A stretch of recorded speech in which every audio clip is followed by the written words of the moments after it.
अस्सलामुअलैकुम वरहमतुल्लाहि वबरकातुहू। बच्चों, आज हम पढ़ेंगे मज़मून रियाजी।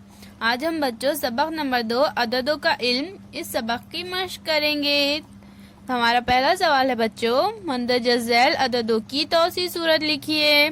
तो बच्चों यहाँ पर हमें कुछ अदद दिए गए हैं, हमें इनकी तौसी सूरत में लिखना है। यानी क्या करना है बच्चों, हमें इन्हें बड़ा करके जमा की सूरत में लिखना है।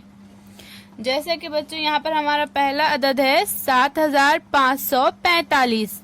तो बच्चों यहाँ पर देखिए, यहाँ पर इकाई के मुकाम पर 5 है, दहाई के मुकाम पर 4 है, और सैकड़े के मुकाम पर 5 है, और हजार के मुकाम पर 7 है। यानी बच्चों हजार के मुकाम पर 7 है तो ये कितने हैं 7000।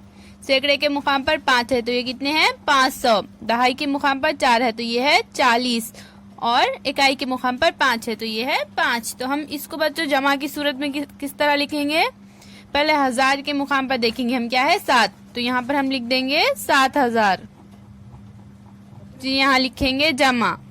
अब सैकड़े के मुकाम पर है बच्चों 5, यानी ये कितने हैं 500, तो हम यहाँ लिख देंगे 500 जमा।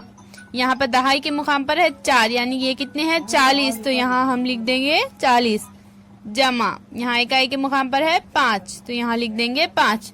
तो इस तरह से बच्चों हम इस अदद को तौसी सूरत में लिखेंगे। तो क्या है बच्चों ये 7545। ये है एक। और नंबर 2, दूसरा अदद कौन सा है बच्चों 4050। तो यहाँ पर इकाई के मुकाम पर है 0, दहाई के मुकाम पर है 5, सैकड़े के मुकाम पर है 0, और हजार के मुकाम पर है 4, यानी ये कितने हैं बच्चों 4000।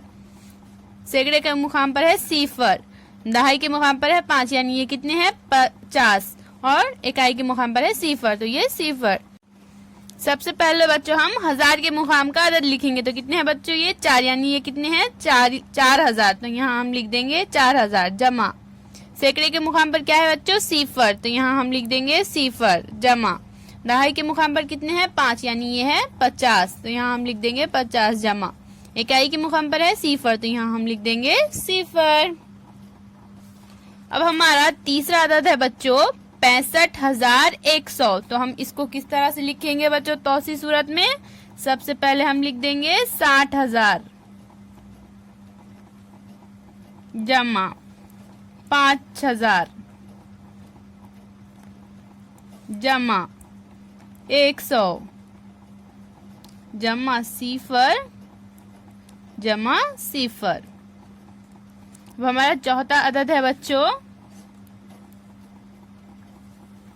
8000। तो हम इसको लिखेंगे बच्चों, देखिए यहाँ पर इकाई के मुकाम पर भी 0 है, दहाई के मुकाम पर भी 0 है, सैकड़े के मुकाम पर भी 0 है, और हजार के मुकाम पर है 8। तो हम सबसे पहले लिख देंगे 8000 जमा। सैकड़े के मुकाम पर 0 है तो यहाँ हम लिख देंगे 0 जमा। दहाई के मुकाम पर भी 0 है तो यहाँ लिख देंगे 0 जमा। इकाई के मुकाम पर भी 0 है तो यहाँ पर भी हम लिख देंगे 0। तो इस तरह से बच्चों हम इन मिसालों को हमें हल करना है। तो इसी तरह से देखिए बच्चों, यहाँ पर हमें टोटल 10 ऐसी मिसालें दी गई है, जिसमें से हमने अभी 4 हल की है। बाकी के 6 मिसालें बच्चों आप अपनी कॉपी में हल कीजिए। अल्लाह हाफिज बच्चों।